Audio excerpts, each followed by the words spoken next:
En 1914, les tensions sont vives entre les puissances européennes. Le 28 juin, l'assassinat du prince héritier de l'Empire d'Autriche-Hongrie par un nationaliste serbe déclenche le jeu des alliances et précipite l'Europe dans la guerre. L'Autriche-Hongrie utilise l'événement pour attaquer la Serbie.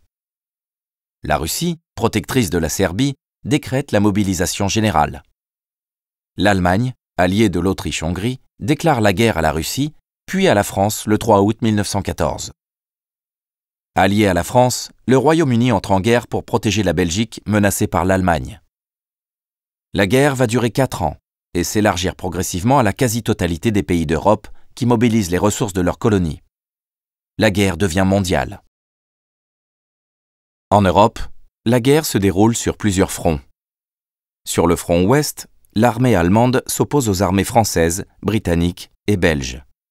Les Allemands envahissent la Belgique, puis la France, mais les Alliés résistent, notamment sur la Marne. Pendant plusieurs mois, les belligérants vont s'efforcer de se contourner l'un l'autre. Mais, malgré de sanglants combats, aucune des deux armées ne parvient à prendre l'avantage. Les armées s'enterrent alors dans des réseaux de tranchées qui figent le front de la mer du Nord à la Suisse.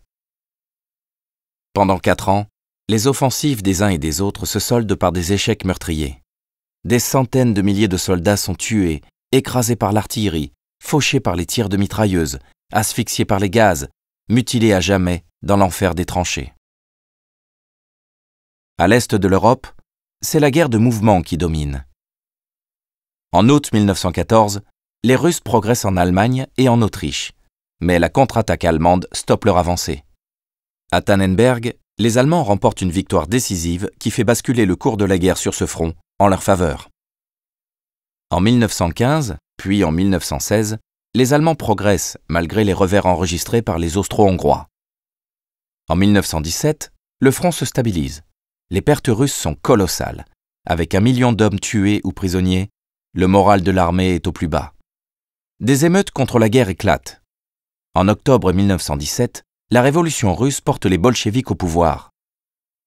En février 1918, l'armée allemande lance une ultime offensive. Le 3 mars, au traité de Brest-Litovsk, les Russes se retirent de la guerre. C'est un triomphe pour l'Allemagne qui occupe d'immenses territoires et peut désormais renforcer ses troupes sur le front ouest. Dans les Balkans, le conflit concerne dans un premier temps l'Autriche-Hongrie et la Serbie. En 1914, l'armée austro-hongroise attaque la Serbie qui résiste, mais l'année suivante, Bulgares et Allemands renforcent les Austro-Hongrois. Écrasée sous le nombre, l'armée serbe bat en retraite et trouve refuge dans l'île de Corfou, en Grèce. La Serbie et le Monténégro sont occupés par les puissances centrales. La Roumanie entre en guerre en août 1916, espérant un soutien des Alliés. Elle est immédiatement attaquée par les armées allemandes, autrichiennes et bulgares. Vaincue et isolée, elle doit se retirer de la guerre en décembre 1917. La Grèce rejoint le camp des Alliés en 1917. Elle peut compter sur le soutien de l'armée serbe, ainsi que sur la présence des troupes franco-britanniques qui occupent Salonique depuis octobre 1915.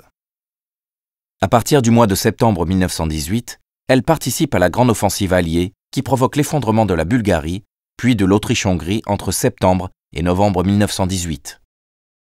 La guerre au Moyen-Orient débute en janvier 1915. Elle oppose l'armée turque aux armées russes, françaises et britanniques et se déroule sur plusieurs fronts. Dans le Caucase, l'offensive turque de l'hiver 1915 se solde par un échec sanglant. Les Russes contre-attaquent et s'enfoncent en territoire turc en 1916. En 1918, l'effondrement de l'armée russe permet aux Turcs de reprendre l'avantage. C'est au cours de ce conflit que se déroule le génocide arménien qui coûte la vie à 1 million de civils.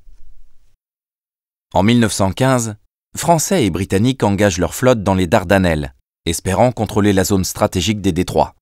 Mais plusieurs de leurs navires sont détruits. Plutôt que de renoncer, ils décident une action au sol et débarquent des troupes dans la presqu'île de Gallipoli. Mais l'offensive s'enlise dans une nouvelle guerre de tranchées. Les Alliés sont contraints de rembarquer 6 mois plus tard et prennent la direction de Salonique. En Irak, les Britanniques marchent sur Bagdad en septembre 1915, mais ils sont encerclés dans Kout et contraints de se rendre en avril 1916. Dans le Sinaï, les Turcs attaquent le canal de Suez, mais ils sont repoussés par les forces égyptiennes et britanniques. Le sort de la guerre contre l'Empire ottoman se joue en Palestine. Profitant de la guérilla menée par plusieurs tribus arabes sur les arrières des lignes turques, les Britanniques entrent à Jérusalem en décembre 1917. En septembre 1918, une nouvelle offensive met en déroute l'armée turque, forcée de demander l'armistice un mois plus tard. Bien que liée aux puissances centrales, l'Italie choisit finalement le camp des Alliés en 1915. La guerre avec l'Autriche-Hongrie se déroule principalement dans le nord-est, le long du fleuve Isonzo. Entre juin 1915 et août 1917, les Italiens lancent 11 offensives contre les lignes autrichiennes qui résistent. Les pertes sont énormes pour un gain territorial minime. En octobre 1917, plusieurs divisions allemandes viennent renforcer l'armée autrichienne qui contre-attaque. L'armée italienne doit se replier. Le front se stabilise sur la Piave. En Afrique, la guerre se déroule dans les colonies allemandes. Dès août 1914, les troupes alliées s'emparent du Togo, puis entrent au Cameroun où les Allemands capitulent en février 1916. En Namibie, l'offensive britannique se solde également par une victoire en 1915. En revanche, en Afrique orientale, les troupes allemandes résistent pendant toute la durée de la guerre aux forces alliées. En Asie et en Océanie, les Japonais s'emparent du comptoir de Tsingtao, ainsi que des îles Marianne, Caroline et Marshall. Les Australiens occupent les îles de l'archipel Bismarck. Au début de l'année 1918, le sort de la guerre se joue sur le front ouest. Avec la défaite de la Russie, l'Allemagne peut rapatrier ses troupes et les engager en France. Elle lance plusieurs offensives qui enfoncent les lignes anglo-françaises sans pour autant parvenir à emporter la décision. Les Alliés, renforcés par des contingents américains récemment entrés en guerre, contre-attaquent à partir du mois d'août. En moins de 3 mois, l'armée allemande est vaincue. La Première Guerre mondiale prend fin le 11 novembre 1918. Elle a coûté la vie à 9 millions d'hommes. Les vainqueurs transforment la carte de l'Europe et du monde à leur avantage, accablant les vaincus et semant les germes de la future guerre.